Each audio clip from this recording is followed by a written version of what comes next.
This is a Dragon Blazer production, and I am the little boogeyman. All right.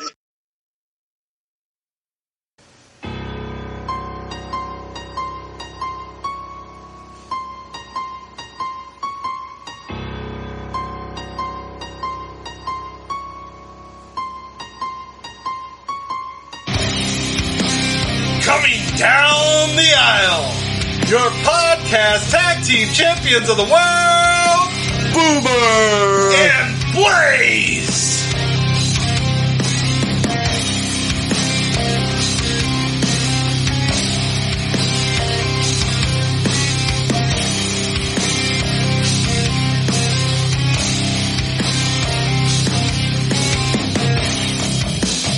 Hello, everyone, and welcome to another exciting edition of the Boomer and Blaze Show. I am Boomer.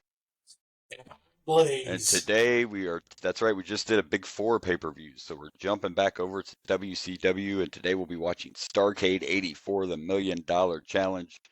And, yeah, pretty excited, right? We get to do this back and forth now. We're still technically in the NWA era, but we're starting with Peacock. For some reason, I had a hard time finding a graphic that said NWA Starrcade. They changed it to the WCW Starrcade.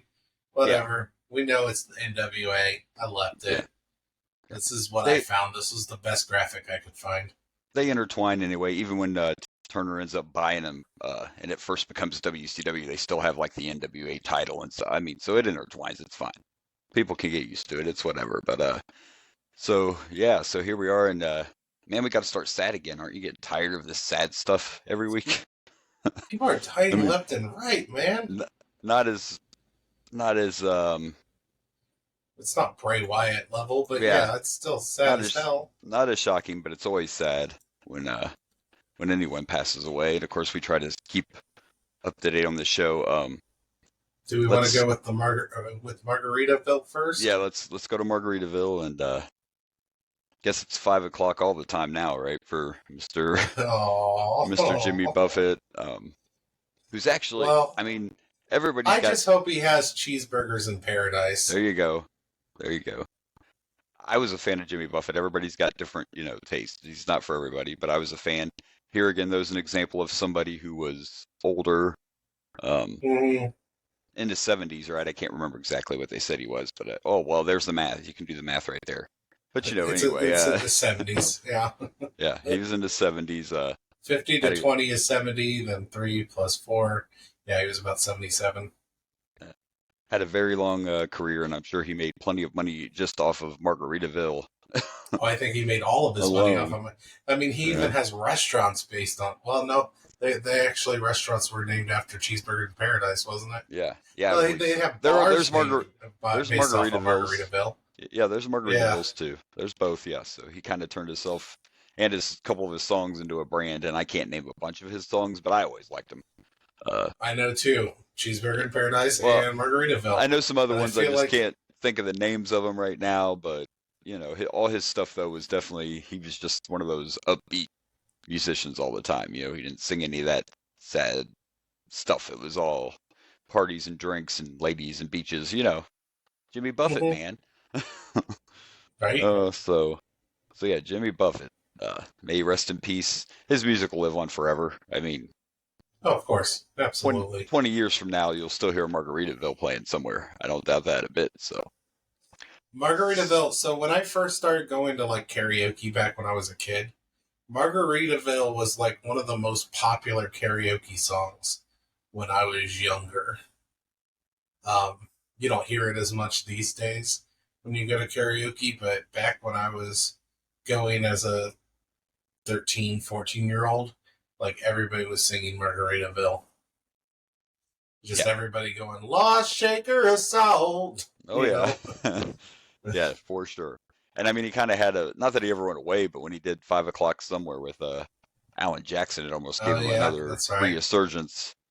But yeah, he'll always be one of those musicians that I think pretty much anybody, if you asked him a Jimmy Buffett song, they would be able to name one, even if it's just Margaritaville or Cheeseburger in Paradise. And so yeah, he'll be missed, but his music will live on forever.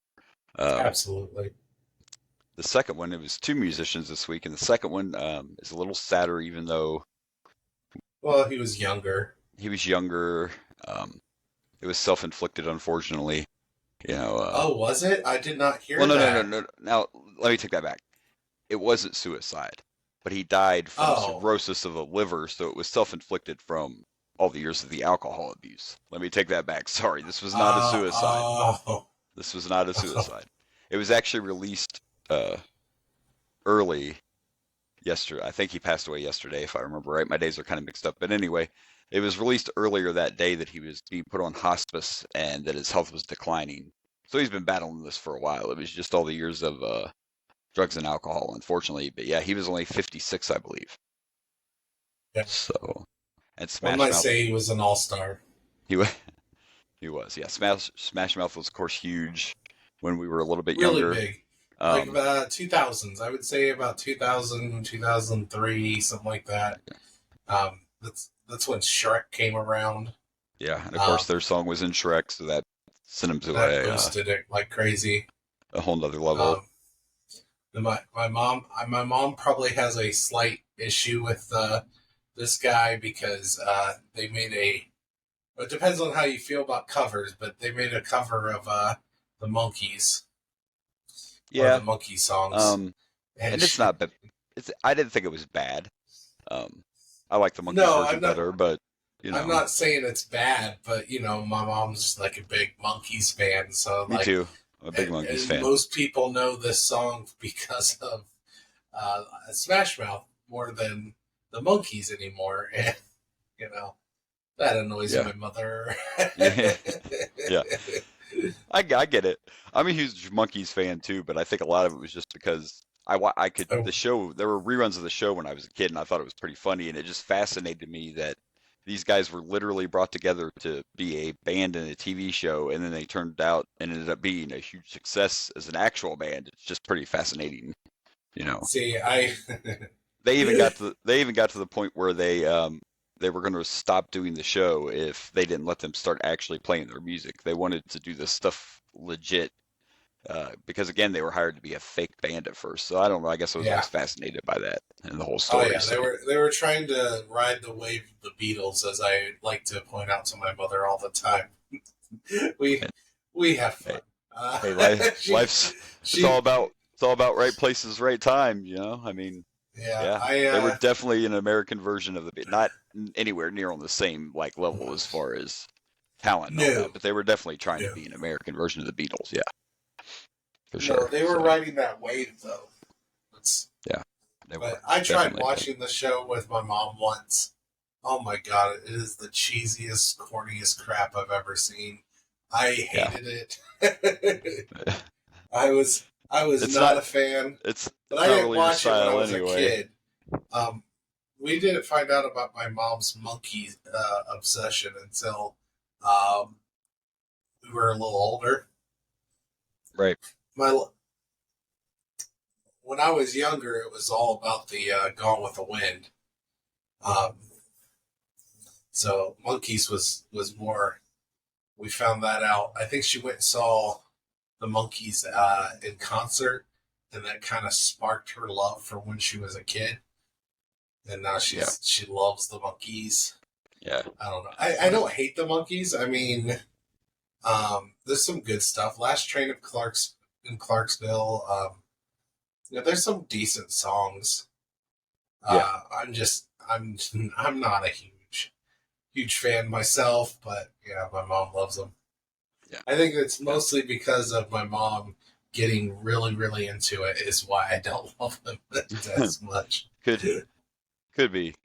Like the same reason I don't particularly listen to a lot of Elvis, That's right. I get it. So anyway, rest in peace to Steve Harwell. Like I said, when I saw the post that he had been put on hospice, I was like, I think most people know. I used to take care of the elderly, so I know even more that when hospice comes in, that's the end of the road. They're just there to make you comfortable until your time comes. So rest in peace to him, and we can move on from that kind of stuff, right? Since we What do we want to go with next? I'm in the mood to have some fun and some joy for myself. So let's go to the man that got fired on his day off. let's talk about something that I think if you go back in our you archives, some joy. So let's talk about. Let's talk about it, because I'm just saying that if you go back and listen to some of the audio, I think I might have called this. Not necessarily the firing. I don't know about called. I think you were actively yelling for it. I was hashtagging fire Punk like crazy, and here we go. Yeah. It has happened. There's a lot of stuff coming out now about this situation. I think, okay, so here's the story. The story that's coming out is Tony. The story is that Tony or whoever backstage approached CM Punk and asked Punk if he would tell Jack Perry that using a real glass windshield in a car is a horrible idea for that spot. This is the rumor, is that they asked Punk to do this. And then when Punk tried to do it, Perry said something smart, and Punk reacted back physical, with a physical confrontation. There's a lot of people saying that you fired Punk for this incident, but you sure let him go out there and still perform after it happened. I don't know. That's all the little backstage talk. Regardless, here or there, and even if it was good advice that he gave Jack Perry, the point is he got into another confrontation with a member of your roster. I mean, it was kind of a too many strikes situation. Yeah. But I do agree. Yeah, like you said, it is good advice, and I mean, I don't know if Jack Perry should have responded in the way he did, but Punk had a bad habit of taking things too far, and that's what he did. He got fired. Yeah, and Perry, by the way, is also suspended indefinitely, so it's not like he walked away scot-free. He's not going to get fired because it was his first time. But I just think that I believe when Punk came back, you kind of talked about the great promo he dropped when he came back this time and all that, and I was like, I want to play that wait and see game, man. I'm just, and I'm not saying I was disagreeing with you at any of those times. I'm just saying that it was a great promo, and it reminded me, like, we were getting so frustrated and so angry with them. It reminded me, there's a reason I loved Punk. There's a reason I love his character. Yeah. And I'll always love his character, even if his real character, his real self, is should have been a little more straight edge, I guess. Yeah, I mean, and Tony Khan had to fire him. He had to fire him because there's too many rumors out there going around that people feel like the locker room's a little bit like every man for himself, because Tony has these issues of being a fanboy and forgetting that he's the boss. Let's be realistic, and I know Punk had whatever situation, but if what happened the first time probably would have got Punk fired in WWE, and to be honest, it might have got the Bucks and Kenny Omega fired too, like they all might have been gone. And now there's people that think he may go back there, and you never say never in the wrestling business, but I don't see WWE. This would not look. Do you really think that maybe Vince, because he's sick in the head, but do you really think anybody within WWE is going, man, we should definitely hire Punk back after he got fired from an indie promotion? Now, don't get mad at me. I'm not knocking AEW. I love it. But compared to WWE, AEW is not a huge promotion. Why would they be like, oh, yeah, this will look great in the media if we just go swoop him up now after he got fired for being an asshole backstage? I just don't think I just don't see that being a thing. Especially when it's been 10 years since. And you have to, you would have to look, but if you go back and see all the things, he's never said one positive thing about WWE since he's been gone. But at the end of the day, one could also argue that that's a lot of that is based on Vince. I mean, listen, his complaints could be more geared towards Vince than the whole. When he left the first time, I thought he had a couple of legit complaints. Now, as far as he didn't think he shouldn't have lost the title when he did because he was on that run, that's a little different. But the fact the man had a staph infection, and you still made him perform. They were making him perform hurt, and that's where he started getting mad. Even before that staph infection. Yeah, I've heard this. He was banged up, and the doctors were saying it's fine, go on out. So it was just, but still, it is what it is. This time, though, I think was different, and I think that maybe it was too much too fast because Punk instantly was the man again. Like, he was the number one merch seller, he was. Yeah. I just think it was too much too fast, and it went to his head. And again, going back to part of the blame's on them, you all of a sudden decide you're going to have another show and you're going to split the roster to keep Punk on this show and everybody else away. You know, if you have 300 employees and 299 of them don't like one guy, it's pretty simple math, you know, in any walk of life. I don't care. And by the way, I read today that now they're saying they may not even do a brand split. So that shows you right there that they were just trying to keep Punk away from certain people. You know. Yeah. So I was wondering what Collision would become now that Punk is gone, because that was there's rumors of Punk show. Yeah. Well, the one rumor is they're not going to brand split now, and the second rumor is it's going to be the Bryan Danielson show now. So they're looking at him to be the top draw. Not a bad choice. Not a bad choice on Collision now. So there you go. CM Punk fired. What's next? We shall see. Some people are trying to say TNA right now, and I'm like, dude, I don't know if they have the money. Like, are you kidding me? Like, I don't know. And maybe he will show up at WWE. You never know. Crazier things have happened. You never know.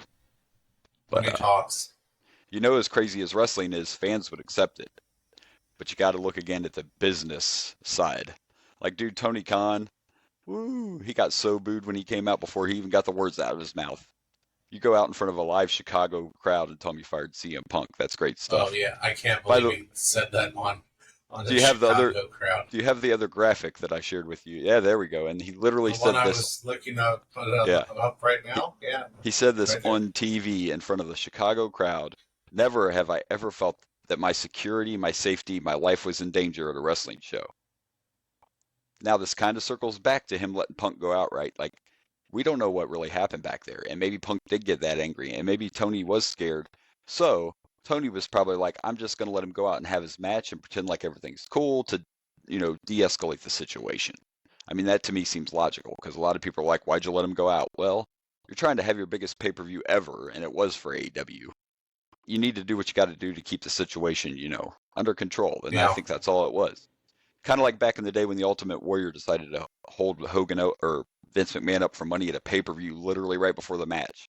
So what did Vince do? He agreed to it to get Warrior out there to fight the match, and then he fired him after the fact. I mean, sometimes you just have to do, you know, what you got to do. And Jack Perry got sent home immediately, and they let Punk have his match, and it was probably the best thing to do in the situation. So yeah.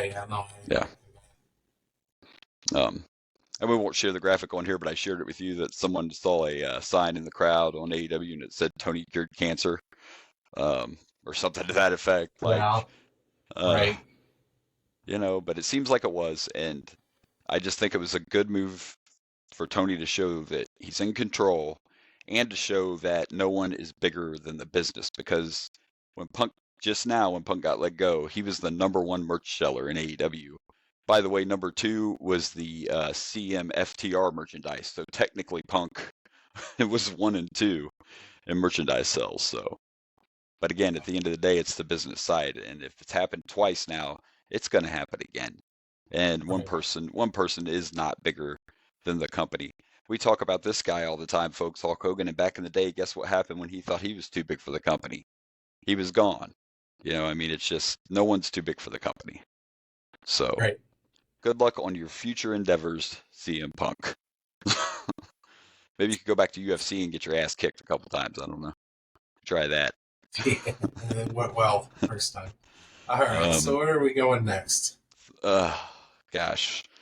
Look, I said I was going to be prepared today. Did we have anything else with AEW? I mean, I didn't get to watch their pay-per-view. I don't think I wanted to talk about much except for Punk, who also took away from the pay-per-view, so... I don't think you gave me anything else for AEW. We got WWE news, and we have something with The Rock. Oh, yeah, let's do the Rock and Oprah thing. Let's do that. We like to stay current. I'm glad you brought that up, too, or I would have forgot. But you probably know more about it than I do. I mean, obviously, the fact that people are ignorant, but go ahead and shower us with your wisdom of the situation. So people are getting pissed off at The Rock and Oprah. Now, first off, I'm going to say that I'm not here to defend Oprah. I'm not like a fan of Oprah. I don't have an issue with Oprah. I don't know Oprah. Like, I know of Oprah. I know Oprah. I know her show. I like to, I do enjoy the good old you get a I love that doing the Oprah shtick. Yeah. But I don't. But here's people complaining about The Rock, and that's where I have an issue because we here at the Boomer and Blaze show, I think I can speak for both of us. We love The Rock, and I've talked to a few people that have met him in real life and talked about how great of a guy The Rock is. Yeah.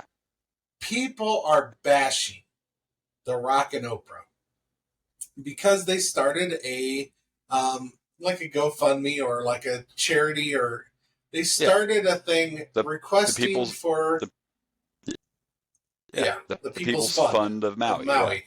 To help them rebuild. Asking for donations to help Maui rebuild because of the fires that have gone on in the area. And people are just going off on them. Like, you have thousands of dollars. Why don't you give them money? And the thing is they seem to ignore the articles that say they did donate $10 million. I believe each of them donated $5 million each. Yeah. And sure, maybe they could donate more. I don't know. But people are raging about it. That's not enough. You should be doing more. Why aren't you getting mad at the other celebrities, the other rich people that haven't given anything? But you want to bitch at these two because they also asked for donations after donating $10 million of their own money. Thank you. This is the part of the story I saw that I was like, people are so stupid. So you're mad because they're not going to pay to rebuild all of Maui? That's what you guys are mad about? Seriously? Like, you think it's their responsibility to fix all of it? How about all the people in Maui that live in the mansions that conveniently didn't burn in this fire? How about they help rebuild the rest of that? Like, seriously? I get they're celebrities and I get that they have money. I understand that. But this is a good thing, people. This is, let's use our star power to get everyone to help these people. Like people you are said, trying to. What about has you seen any other celebrity or athlete or anybody say anything about giving money to Maui? Nothing that's blowing up on Facebook and social media, to my knowledge. But people are just like saying, "Oh, you're going to ask people living paycheck to paycheck, and you guys have all these lavish lifestyles, and you're going to ask them." Number one, nobody is asking for donations from people like me who are living paycheck to paycheck. Yeah, they're asking people who also have decent amount of money if they could help out. They're not expecting you to help out. They're not demanding that everybody needs to help out. They're asking for the people with the means. Yeah. Here's a fund. We would like it if you helped.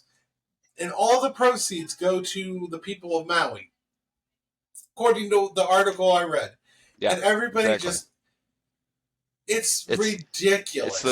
It's those guys, they always, and everybody I see complaining are all trying to say that they're not giving. I even argued with a person online, and I said, the article right there says they donated $10 million. And they tried to rebuttal with, oh, they pledged. It's not the same. It pledged him. That's what it I'm means. Like, number one, not a damn part of the article says pledge. I think they're trying to say we're pledging for people to donate $10 million. No, it says they donated $10 million. Yeah. So nowhere on there, but they're making up their own shit to get pissed off at them. And when I called them out on it, they're like, "Oh, what do you freaking do? I should praise these celebrities." I'm like, I'm not telling you how to feel. I'm not saying you need to praise them. I'm just saying there's no reason for the backlash because they want to help the people of Maui. And they're asking for donations. Celebrities ask for donations all the time. Yeah. I think they also put their own money in it. That's the craziest thing. They put their own money in it. It's just more ignorant people that are sitting in their basement looking for some reason to hate. That's all it is. Like, it's ridiculous. It really seems like a lot of the hate is geared towards Oprah, which, like I said, I don't know. They tried bringing up some scandals she was in. I don't know anything about these scandals. I haven't looked up Oprah. I know she had a show, and that's about the extent of it. This one TikTok, and this seems to be where most of the rage is coming from. This one TikTok or Facebook Reel or Instagram Reel, or I don't know where it was, but one of these videos that somebody people are sharing around was trying to claim that Oprah knew that they're trying to claim that they knew these fires were coming, and they're trying to claim that Oprah had firefighters at the ready at her mansion to protect her mansion, because she has a mansion in Maui. And that she had firefighters already there prepared for this to happen. Like she knew this was happening. Like they were trying to claim it was a conspiracy or something. Yeah. I have not found any article that suggests that is true. All I can find is this viral video where this woman complains and claims that she did this. I can't find any truth to it, but someone said it on the internet, so it must be fucking true, right? Right. So, well, there are several reports. I kind of alluded to it earlier. There are several reports that it just happens to be that the rich areas of Maui, not just Oprah, but whoever lives in all these nice mansions, that the fire was put out before it reached those people. So, well, let's explain this. What do rich people have? Money. Guess what? They probably have, protection in place because they have money. They have stuff to prepare for this more than poor people do. I mean, it's just unfortunate facts. It's, I don't have a protection on my apartment because I'm poor, But if I was rich, I would protect things. I would have things in place. So that's just rich people having the money to have protection. I don't know what kind of protection. I don't know what you do to protect fires, but I'm assuming the fires started in a poor area. So guess where it spreads first? All around the poor area, Yeah. And they try to take it out, and where the rich area just didn't get affected. I mean, it's unfortunate as hell for the people that are poor, but that's just the fact of life, If you have the money to have things to protect yourself, you do it. I mean, and I guess it is true that she did have firefighters go to her place to protect her mansion. She has the money to do that. And I guess, sure, maybe she should send those firefighters to other places. Okay, you want to get upset about that? Fine, whatever. Get upset about that. But, she has an investment. She doesn't want to lose her investment. I'm sorry, but that's what you do if you're rich. Yeah. I mean... Yeah. So, you don't become rich by not protecting yourself. Right. And once again, you don't stay rich without protecting yourself. And once again, so you want to get mad at rich people? Yes. Yeah. No, they just need something to be mad at. It doesn't matter. It's just you have to have something all the time. How dare you try to help these people? Just do it yourself. Like, come on, get out of here. Get out of here. They try to help people, and people are like, "You're not doing it enough." Yeah. How much is enough for them? That they use all their money to do everything? Is that a financially sound decision? Yeah. Yeah. It reeks of conservatives bitching. I'm sorry. Yeah. Yes. No, you shouldn't be. You're right.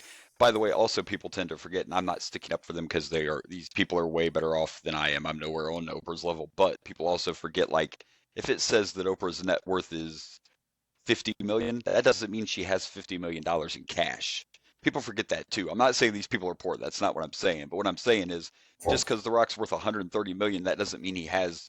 Let me go to my drawer real quick and get this $130 million. That's not how that works. I'm just saying. And to me, what they're doing is plenty, and they're using their star power to try to get these people help, and there's nothing wrong with that. Yeah, I don't really care what the situation is. I mean, they're trying.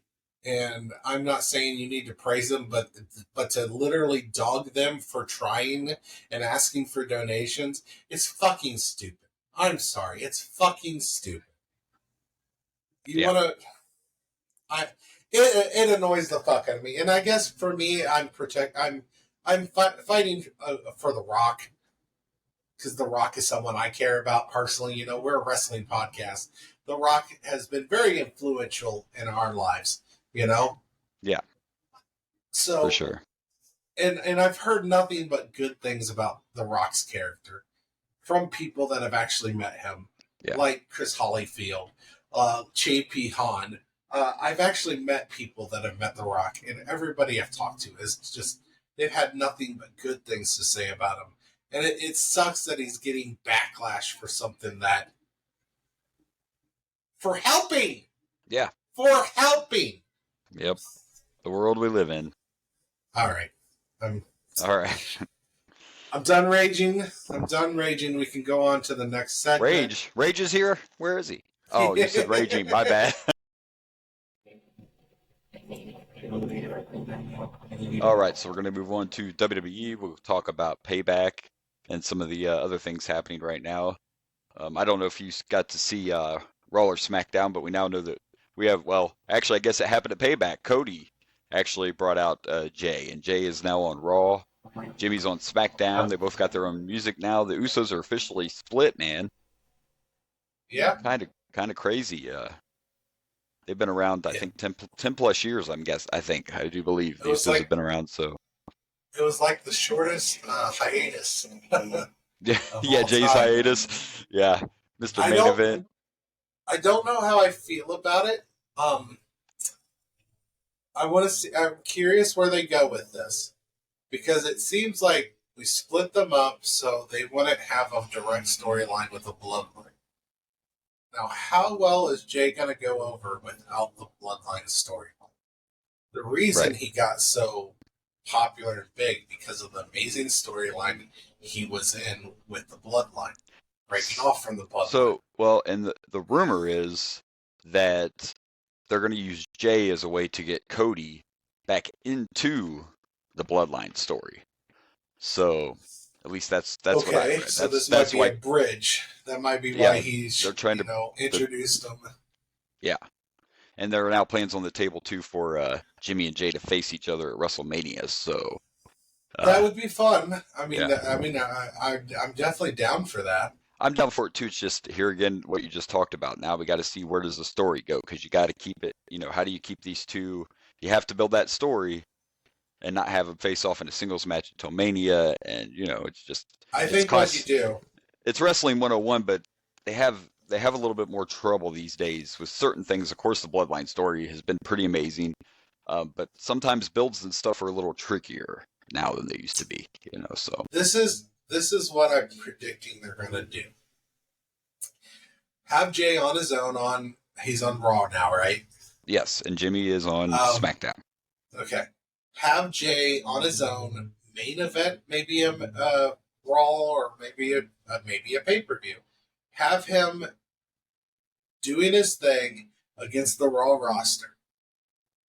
And then at Royal Rumble, you have Jimmy and Jay both in the Royal Rumble. And then you have their, like, Jimmy attack Jay, and then you have this confrontation during the Rumble. Have Jimmy throw Jay out. Have them be at the top, the final four. Yeah. And Jimmy tosses Jay out.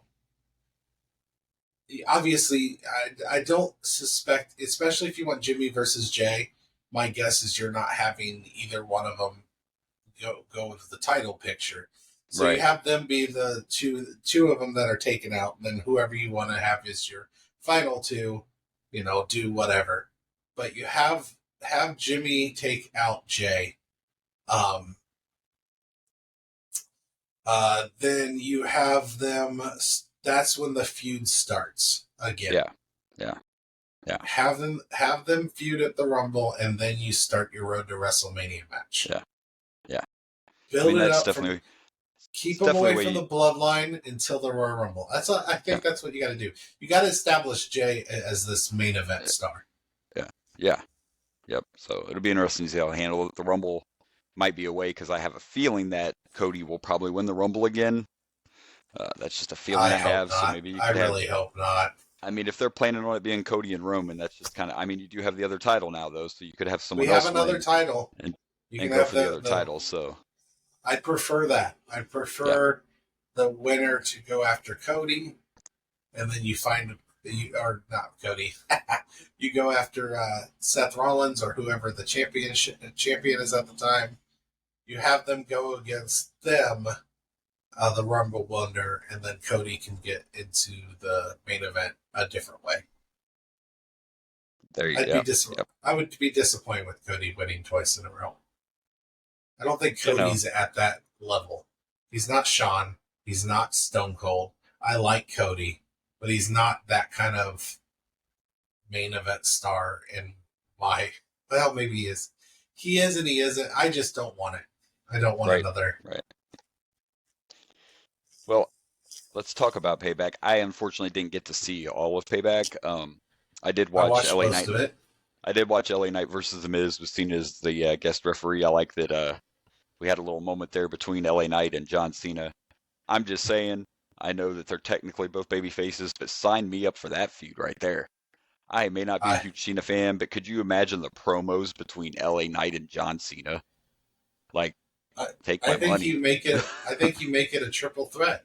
It doesn't have to be babyface versus babyface. You have it beat John. I mean, right now that's kind of where they're going with it. Triple threat: John Cena, LA Knight, and The Miz. And I mean, The Miz is great too. So, one of my favorite parts is Miz looking at John Cena. You're 50 and you still dress like a fucking Teletubby. Yeah, you know, Miz is probably going to be, even after he retires, Miz will probably be very underrated because Miz is actually one of the best in WWE. I've always loved Miz. Miz is a great heel, and Miz doesn't mind. Like, if you look at his record this year, he's hardly won a match, but the Miz realizes that wins and losses aren't what matters. You know what I mean? Like, there's a reason the Miz gets TV time. Miz can be like gone for a couple months, and then all of a sudden they throw him right back on there, and he still gets heat. You know, he's Miz one of the best heels in the business, and I love him. Hands down. And he's a good performer. He's great on the mic. Yeah, so the Miz has definitely always been one of my favorites. So, and that would be good too. Yeah, you could do a triple threat. I mean, there's already rumors that they're going to do a Cena versus Cody, so Cody can get another rub because, of course, Cena's going to be around for about the next 6 months because of the writer's strike. So, so we're going to be seeing us. Well, you can't see him, but we're going to be seeing some more Cena here. We won't see. We never see him, but you know. And I'm fine with it. I didn't get to see the match, but I find it interesting that Ray kept the United States Championship. I was kind of calling this. Austin Theory lost all his momentum, and yeah, I mean, yeah. And here we are. You know, I still think that they messed up at WrestleMania. I think if that moment at Mania, if they would have let Cena beat him and then continued the feud and let Austin win it back a dirty way, I think that would have helped him more. And I'm not saying WrestleMania is what buried him, but he definitely lost momentum after WrestleMania. Just saying. Cena came out with a special wish kids, and you beat him. What are you doing? I love that. I'm sorry, I loved it. We talked about that. I know. I think, again, I'm not saying Theory can't go somewhere. I think he just got stale. And at least you got to applaud Triple H for giving it a shot, right? Because we all know Theory was actually Vince's. That was Vince's. Yeah, I don't so. think Triple H looks at Theory the same way Vince did, and that's why he's not. I don't think it's so much that he lost momentum at WrestleMania. I think it's more Triple H just isn't as big on Theory as Vince was, so therefore he's not pushing him like Vince would have. Yeah, I think he needs some change. He needs to refine. There could be potential there. I've been wrong. I have a great track record of saying people are horrible and they end up being great. So I've been wrong before. So I'm not saying there's not potential, but just for me personally, I'm not everybody. I never connected like Austin Theory does nothing for them. You know what I mean? Like, there's just nothing there. I don't care to watch him. I'm not excited when he comes out. I'm not even mad when he comes out. I don't even hate him like I should hate a heel, if that makes sense. You know what I mean? Like, he doesn't have the proper heat. I just don't care. Like, I just don't care. Nothing makes me go, oh, great, an Austin Theory match. So, you know, but I am interested to see where it's going to go with Ray having the U.S. title. It'll be interesting to see if he loses it to Dom eventually. I know Dom right now is the North American champ. Look, you got the Judgment Day's just dripping in gold, buddy. They got all the gold. Oh, drip, drip. But yeah, you know, we got Got Judgment Day dripping with gold everywhere now, right? As we have. Yeah. And you know what else they're dripping with? Oh, man, I forgot to make. I was going to turn Money that in the JR, and bank. of course he got his new one, Yeah. Senior Money in the Money in the Bank. bank. What's the guy's name that's been involved in the Judgment Day lately storyline? J.D. McGuff or whatever his name is.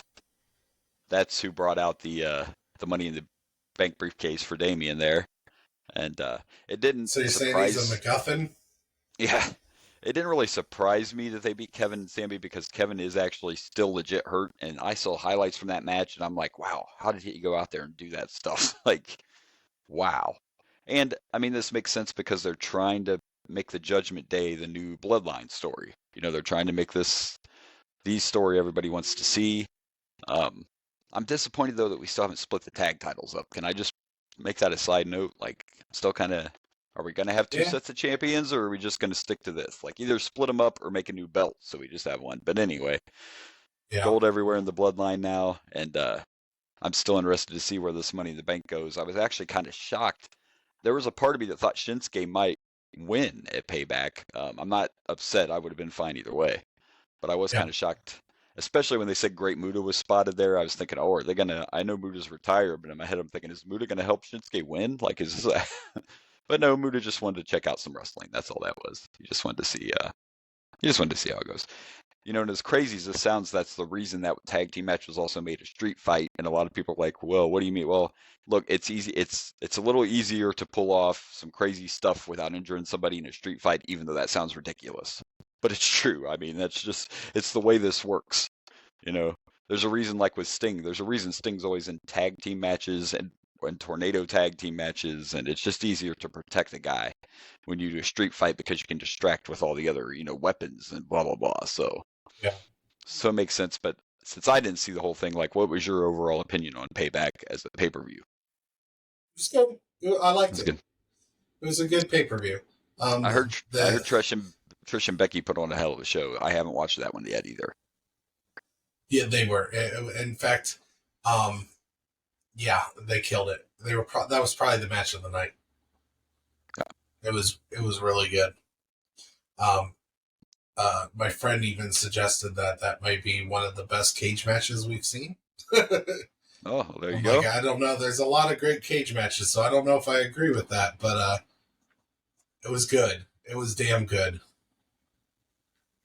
It was a really good cage match. And you also had the, what's the name of the girl that's with Trish?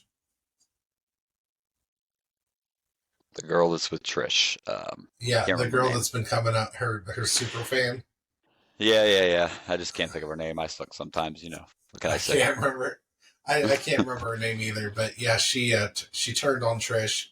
Well, because Trish blamed her for losing and everything, even though she came out there and she attacked the man, and was trying to help her win. But yeah, the man won because she is the man. She's the man. That's right. She is. She is the man. But yeah, it was probably definitely the best match of the night. I mean, it was great. That street fight was also really good. Those were two highlights. Yeah, still haven't seen that one yet either. Like I said, I only watched The Miz and LA Knight, and then I watched the main event. So that's also good. All of it I saw. But yes, it was. I mean, it was all pretty good. Man. I mean, it's probably not the best pay-per-view of the year or anything, but it was a solid pay-per-view. Good. And they're not done with the Shinsuke Seth thing either. I don't think it aired on the pay-per-view, but Shinsuke totally attacked Seth after the match. So that feud's obviously not over yet either. So it's going to be interesting to see where we go from here. I think they have to be careful with, they need to do this Money in the Bank with old Senior Money in the Bank. They got to handle that right. It's going to be interesting to see when and where Damien cashes in. Yeah, I'm curious. Yeah, and then it's going to be interesting to see if he cashes in successfully, which most times they do. Will he actually get a chance to be the champ, or is he just going to be a transitional champion? That's going to be the other question. So, and I almost think that what's going to happen is Finn Balor is going to win the title, and he's going to cash it in on Finn. And that's a possibility. I I turn also on the wonder. Judgment Day. I also wonder if they decided they don't want him to be successful if he would go to cash in, and Finn would cost him his cash in opportunity. I thought that might There's be. That could be an option. Or maybe Yeah. they just do the heel thing and he wins the title and then hands it to Finn. Many possibilities. You just got to do it right. I know they like Damian. They want to push Damian, so you just got to decide ahead of time how are you going to do this and how are you going to push him, and how are you going to have him cash in. So we shall see. He's a heel, so he better do the good cash in where he waits until a champion's down before he. Absolutely. Don't announce it the week before. Fuck that. Yeah, don't John Cena your Money in the Bank case. Yeah, okay? don't John Cena. I challenge you next week. You don't want to see that. You don't want to see that. Yeah. That was a great segment, I believe, that was on Raw, I think, this past week. They did Miz TV, and he announced John Cena as his guest, and Cena wasn't even there, but the cameraman moved like Cena was walking and like followed him. They even ran to the ring like Cena had ran to the ring. Yeah, they did the whole can't see me entrance. That's amazing. That's good. Come on, that's great stuff. That's heel 101 again from the Miz, I love the Miz. He's so good. I remember hating him at first, though. He was kind of terrible at first. And then he just became this great heel. Yeah. There was slowly but surely.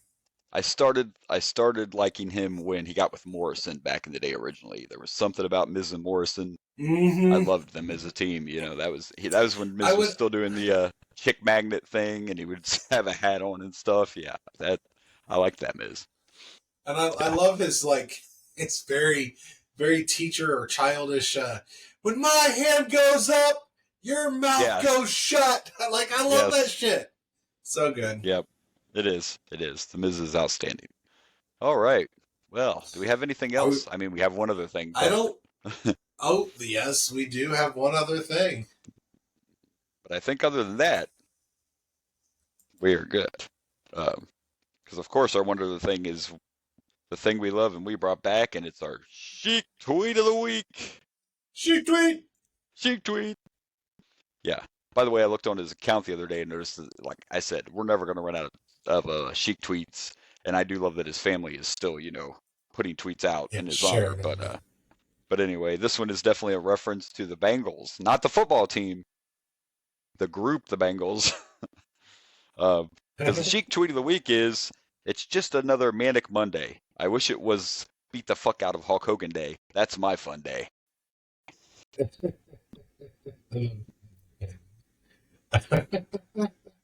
Well, that's who sung Manic Monday, man. It is the Bengals, yeah, but absolutely. Not the football Bengals. No, and it's not even spelled the right way. It's okay. I love it. It's just another Manic Monday. Oh. I wish it was beat the fuck out of Hulk Hogan Day. Whoa. Yeah, that's a lot.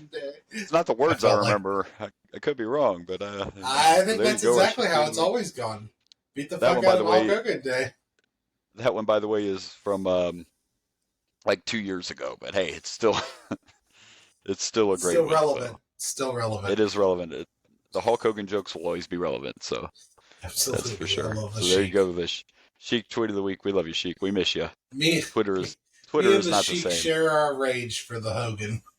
For the Hogan. For the Hulk Hogan. Yes. All right. Well, I think we made it through our rambling. I do believe. All right. So that means we are ready. I'm ready to go to Starrcade number 2. Yes, all the way back to 1984. Am I saying that wrong? Yeah, what? Am I saying that wrong? Is it Starrcade or is it Starrcade? I don't know, but you spelled it wrong last time, didn't you? Right? I fixed it. Oh, good. All right, well, let's do it. Because I didn't realize it was 2 R's. Because why? Yeah. Because why is there 2 R's here? Why ask why? I don't know. All right, Starrcade number 2. Let's do it.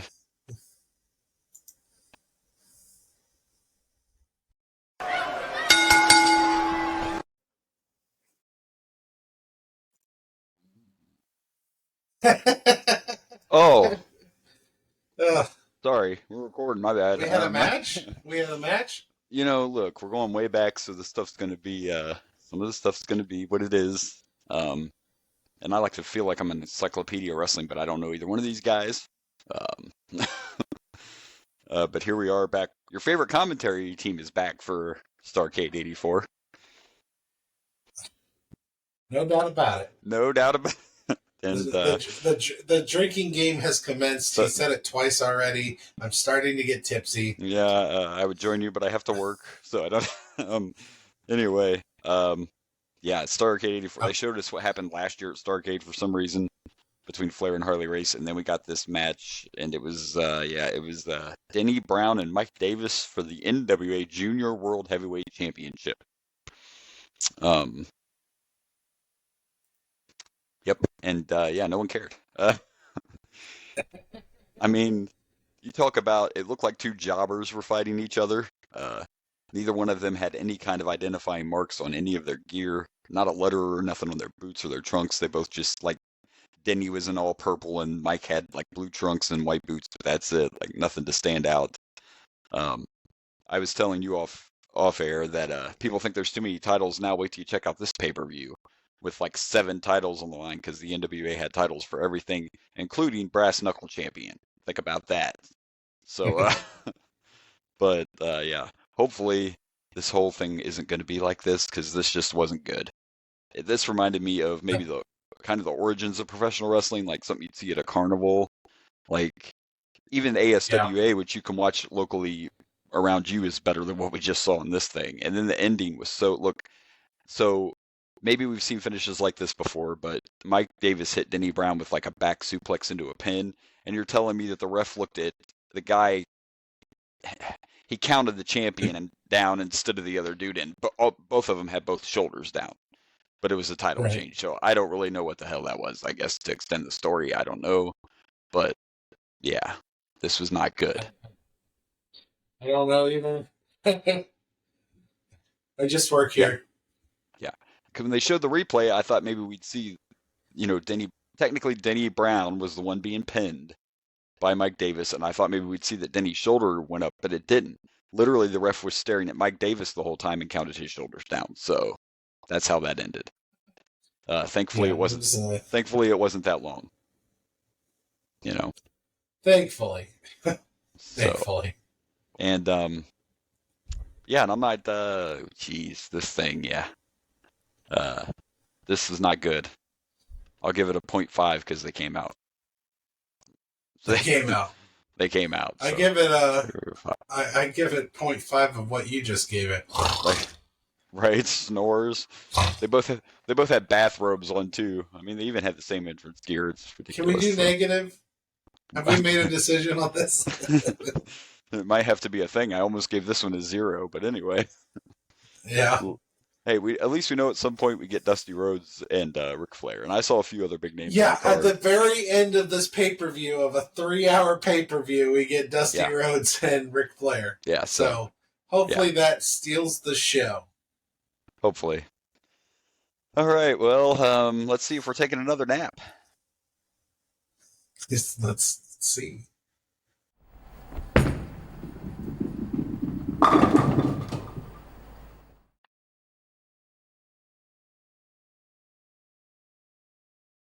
Yep.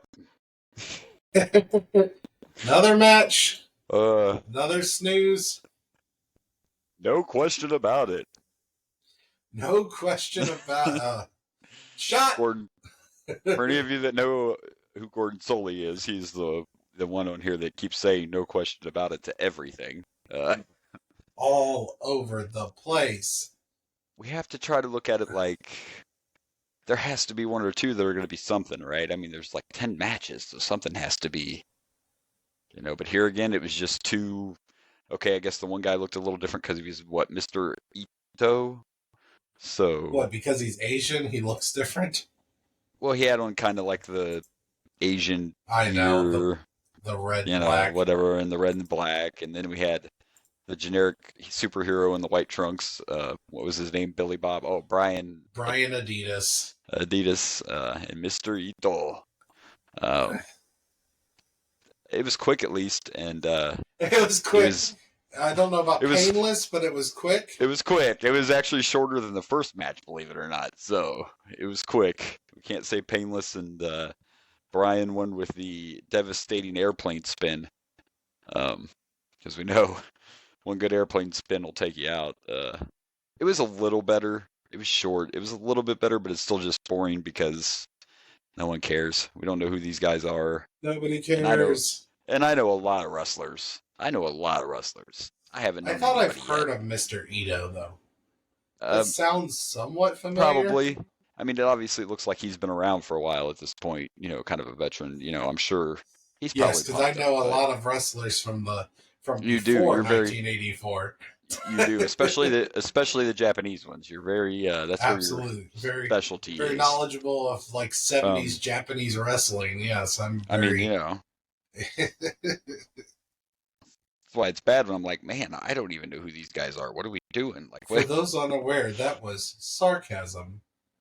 And we have to remember too, though. Now, this is the NWA back in the day, and there's still territories, and a lot of these guys are coming in, from other promotions because the NWA was supposed to be everybody working together. So, I get it. But it was boring, and that's all there is to it. Like, it was short, and not sweet. No, short, not sweet. Not at all. And they can have another half. So the first two matches managed to get a 1 if you put them together. That's the only.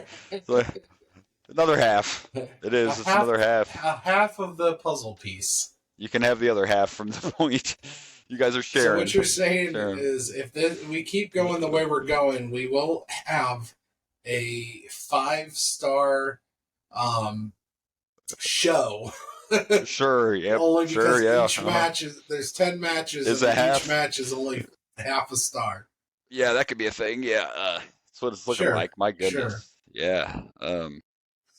That's sad, but sure.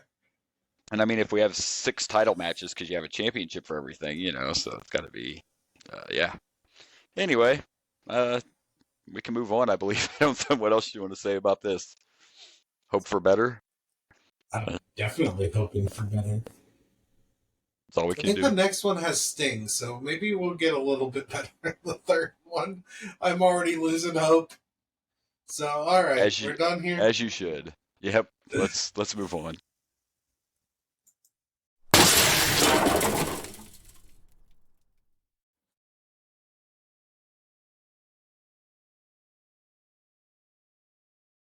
Okay, so our next match is for the NWA Florida Heavyweight Championship.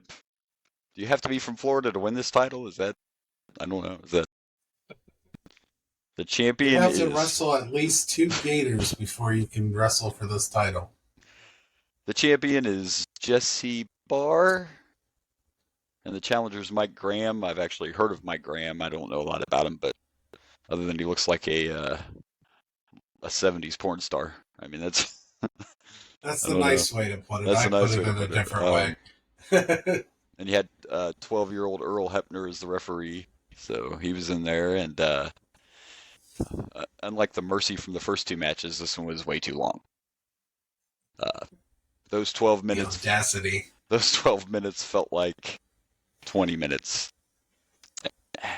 And I know I got to remember it's still the 80s, but we've only watched Starrcade, but there's not ever, it seems like it's, we have a really great main event to sell this pay-per-view, and then we're just throwing what we can together on the rest of the card. And it's not just about whether you know them or not. Like, no one's had any kind of personality yet. Like, they're just dudes out there fighting, and there's just no, There's a reason Flair and Dusty Rhodes are your top stars right now, because they have personality.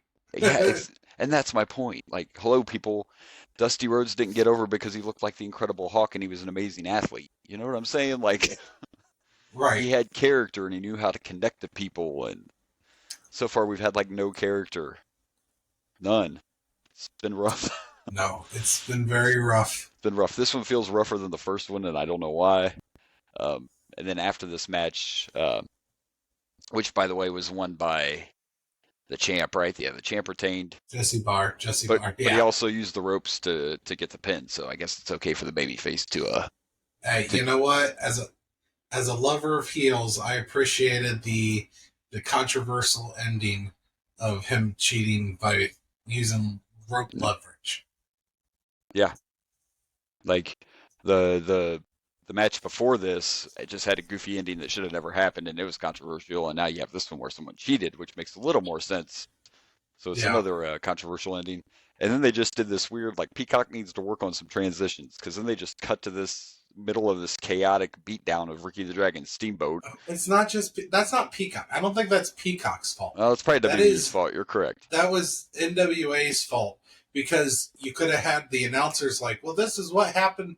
No, they just cut to this scene, and we're both from their show. We didn't know. Yeah. It's like, we're like, is this a match? But the only reason I knew it was not because it was a different ring and stuff, so I knew it wasn't happening at the pay-per-view. It was just a very weird transition. But Ricky Steamboat is on this card too. So see, we got some people up at the top. We just have to get through the 75. Yeah, they're all at the end of the show.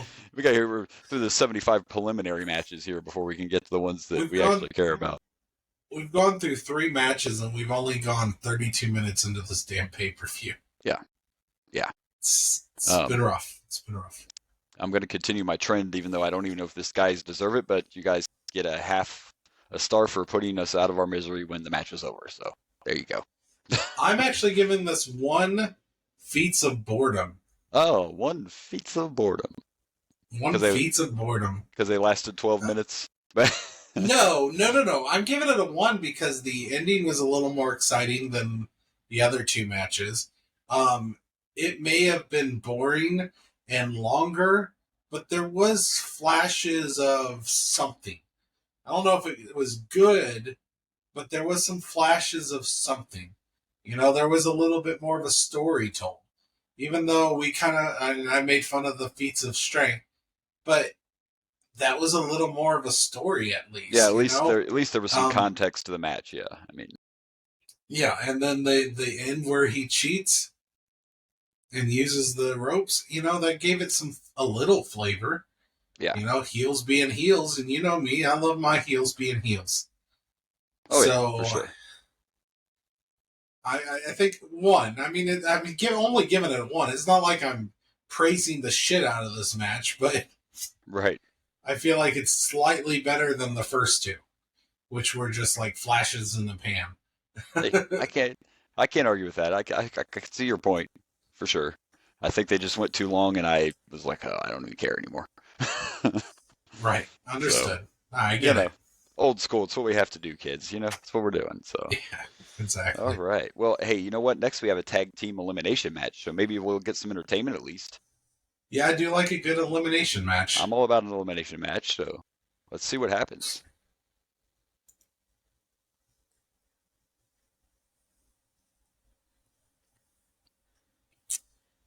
Okay.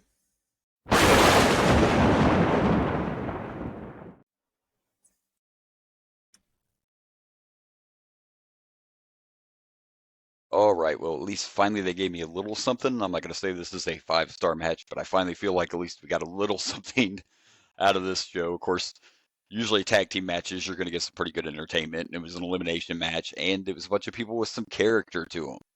Now we're getting somewhere. I didn't feel like they all came off Wish, you know, even though the one guy kind of looked like Mr. T. Wish didn't exist back then. No, it didn't. But at least it gave us a little more excitement. You had a point where, you know, everything broke down and all the men were in the ring. I mean, at least I felt something. I guess just because it's been so, it was nice to see something that at least kept my attention for the most part, you know. Right. As rough as it's been. And of course, we got a little confused at the end, but what had happened is, and I'm not even going to try to mention all these names. I don't know. It was Assassin 1, and what were the names of the other guys? Buzz Tyler. It was the Zambui Express. And then the Zambui Express, yeah. So Buzz Tyler and one guy from the Express were on the outside, and they were actually the legal men, so they both got counted out. And then the other guy from the Express and the Assassin kind of did a spot where they ended up hitting each other, like head on, whatever, double run into each other. And the guy from the Express goes down, and the Assassin's leaning against the rope, and the ref isn't looking at his partner, just pushed him, so he fell right on the guy. and they got the 1, 2, 3. So it was kind of a little bit of a creative finish. And I like guess I said, I was a little disappointed because I was like, "Oh, cool, an elimination match. This might drag a little bit. but it was This still might, another. Yeah, we got another short. slow an elimination, then 2-on-1." No, it's like all the eliminations happened all at once. Yeah, kind of back to back. I was kind of hoping for the same thing, but I kind of thought when I saw how long the match was, I'm like, yeah, I don't think we're gonna get it exactly what we're hoping for. I try not to look at the time and how long we got. I'm Yeah. trying not to look at who the winners are. I'm trying to even though I gotta keep, and I can't just this isn't where we are in WWF where I can just, oh, I know these guys. I know who Yeah. I'm looking for. Yeah. Like I have to look at the cage match or whatever so I can find all the names and how to spell them. Like the hell, Yeah. Zambui Express? What the fuck does that mean? Yeah, exactly. Yeah. It's a little different for sure. But it was a little short. It wasn't everything I wanted, but it's the best one I've seen so far. So I am going to give this 1.5 assassins. I'm gonna go with this gets assassin number 1. Assassin number 1. Because I don't think it was better than the last match. Gotcha. I don't think it's worse than the last match, but I mean it was kind of short, and I guess the ending was a little more interesting. Yeah. But yeah, I'm going to stick with 1 here. Gotcha. And then we let it play for a little bit because Peacock did not break this pay-per-view up in between normal, so we have to decide when to stop. So we went ahead and watched a little promo with Dusty, it was good. It was Dusty being Dusty. Dusty was always good on the mic talking about tonight, because not only is the NWA title on the line, there's also $1 million on the line, and the legendary boxer Joe Frazier's the referee of the main event. So we have that to look forward to, and yeah, let's hope we can just keep doing and a steady. And I am kind of looking forward to that. That actually, like, this main event is something I am looking forward to. I'm shitting all over this pay-per-view so far, but the main event, I mean, I never got to see a lot of Ric Flair. I never got to see a lot of Dusty. They kind of were like quick flash in the pans in WWF from what I've seen. Yeah. I mean, Ric Flair has I've got to see him more later in life, but I didn't get to see young Flair. Right. So this is actually exciting Flair's for me. Second run in WWF was way more than the first time he was there. Yeah, he was only there about a year that first time. Yeah. So yeah, so it is exciting and it's going to get better. This is just the times it was, and at this time, I mean, the crowd, like, they were definitely into this match. They were into the last match. I mean, it's just the times change, and sometimes you go back and watch this stuff, and we're just like, so yeah. All right. It seems like they're just like rushing through all these jobber matches. It's like they put too many matches on the card, because that's what happens. We're only 42 minutes in, and we've already watched almost half the matches. Right. And we still have over 2 hours left. So it's like they just got to get through these, and then we're going to have some more quality, better matches on the second half. At some point. Yeah. Yep. All right. Well, it looks like our next match is for the Brass Knuck Championship. Oh, man. All righty then. That's a championship? Okay. It is in the NWA. It is. Let's see what happens. Here's the cover. Can he do it? Kick out at 2.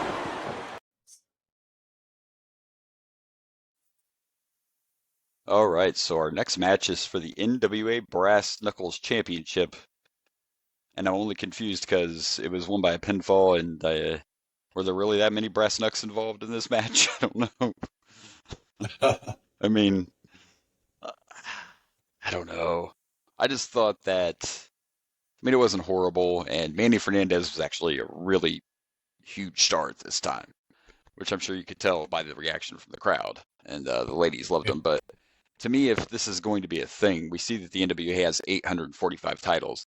If you're going to have a Brass Knuckles Championship, shouldn't there be some brass knuckles involved, and shouldn't it be like you have to knock your opponent out? That's just all I'm saying. Like, That's what I would have thought, but no. And even what you said that made sense too. Like you said, well, I think the cool thing would be that the champion should be allowed to have the knucks and use the knucks, and then if he gets beat, If you're gonna have a But brass knuckles champion, let them always have the brass knuckles. Puts the competitor at a disadvantage because they don't get brass knucks. right. I mean, I'm pretty sure from what we saw it was an ODQ match, but the championship itself just made it all feel a little weird. Yeah. I don't know. They did say it was an ODQ. That is correct. Yeah. So, I mean, it was fine. It wasn't boring, and at least I have heard of Black Bart. He was never a real huge star, but Mandy was for quite a few years. He never made it to the WWF. He's probably gone before WCW happens, but back in this time period anyway, Mandy's one of those real popular guys. So it's fine, and it was what it was. It just, like I said, I don't know. I don't think a pin should be a way that this kind of championship match ends. So that kind of threw it off for me a little bit. But it was short and sweet and to the point. And I mean, the crowd was into it, and it was entertaining. It was just the finish kind of made it feel weird for me. That's all. Yeah, and the fact that they didn't get brass knuckles involved at all during this match. Yeah, and you also don't have to knock your opponent out. So is this like you were trying to have a hardcore championship, but just you called it brass knucks champ back then? Like, yeah, by the way, the champion didn't have anything, right? There was no belt or nothing. It's just like a title. It's not a actual physical. It's just, oh, you're the brass knucks champ. There you go. Like, what? I don't know. A little weird. I didn't go that deep into the lore. Yeah, it's a little weird. But like I said, the NWA had a lot of titles. But again, back then, because of the territories, that was part of the reason. Like, certain states had titles and whatever, and they broke it up just because they were all the territories. But, I mean, it was what it was. It wasn't a total sleeper. I think the last match might have been a little better. Just felt a little weird for me. I don't see a lot of high scores yet, kids. I don't know what to tell you. Also, by the way, after this, we had to watch 87 interviews because this is back in the day when they actually did take intermissions during these shows. So, yeah. I don't know. We saw Ricky Steamboat. We saw Tully Blanchard. I'm probably forgetting somebody, but we watched a few minutes of the very exciting Bob Cottle and Gordon Soley talking like this about all the exciting action coming up. Were they good? I kind of dozed off. On Starrcade 84, we know you fans are excited to see what... I mean, this is what we're dealing with, folks. So, it's... I know. Everybody talks monotone. Yeah. Yeah, there's no change in their voices. No question about it. No question about it. It's going to be... Let's see what else is in store for Starrcade 84. It's really... They're very monotone. I've never wanted someone to get fired more than in my life than these two commentators. And I remember Gordon from my childhood because he sticks around after WCW takes over, but I don't remember him being that bad. But of course, I believe when WCW takes over, he's not a full-time commentary guy. He's just like a backstage interviewer and stuff. But yeah, very interesting. Oh, the old days, But it's okay. You got to get through to get to what's next. You know what I mean? Like there were some stinker WWE pay-per-views in the early days as well, and I'm sure there'll be some. There'll be some ECW stinkers when we get there. It's just part of it. It's a growing process, but yeah, another is what it is match, and I'm gonna give this one. Where's the brass knucks? That's my. How many? What was your number? One. Where's the brass knucks? Yeah, I think I'm gonna agree. One rope. Yeah. Sorry, this match didn't deserve much more cleverness than that. Not really. Nothing has yet, so. And we're about to watch a manager fight next, so we'll see how that goes. Oh, that's really going to elevate things, absolutely. Hey, kids, it's time for a tuxedo match. Is that why they call it a tuxedo match? Yes, this is a loser leaves town tuxedo match. That's how you end a rivalry. This Let's do it. Between managers. Having no problem with that balance man. Oh,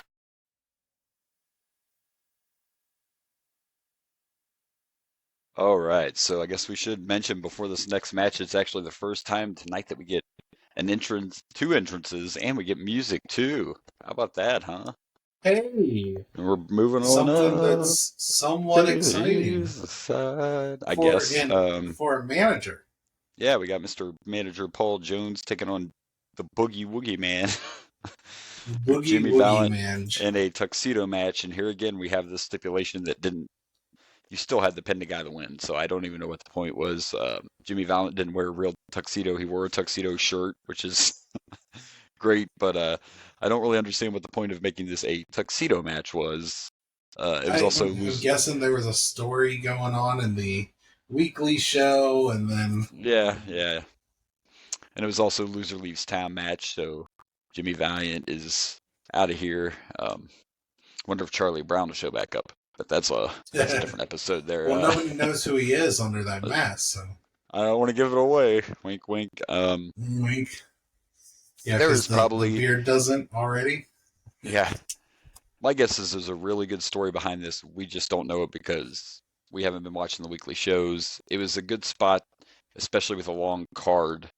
It was for an entertainment purpose, and that makes sense. Sometimes you just want to give the crowd something to get them into it and entertain them a little bit. And Jimmy Valiant was super popular, obviously, and I don't think anyone expected the manager to win this match, but he did with a little help. With a little help from his friends. From my friends. Got by little help from my friends. That dastardly J.J. Dillon out there for no reason helps Paul Jones win, and Jimmy Valiant's going to have to pack his bags and head on down the road. Where's Muttley? Yeah. This guy, he's got a million of them. So, I mean, again, I hate to sound like a broken record with a Starrcade, but I mean, this wasn't horrible. This was what it was. It was entertaining. There were some funny moments. There was some blood. So, I mean, all that, I guess, makes it pretty decent, Yeah. I don't know, but I'm only going to go 1.5 tuxedos on this one.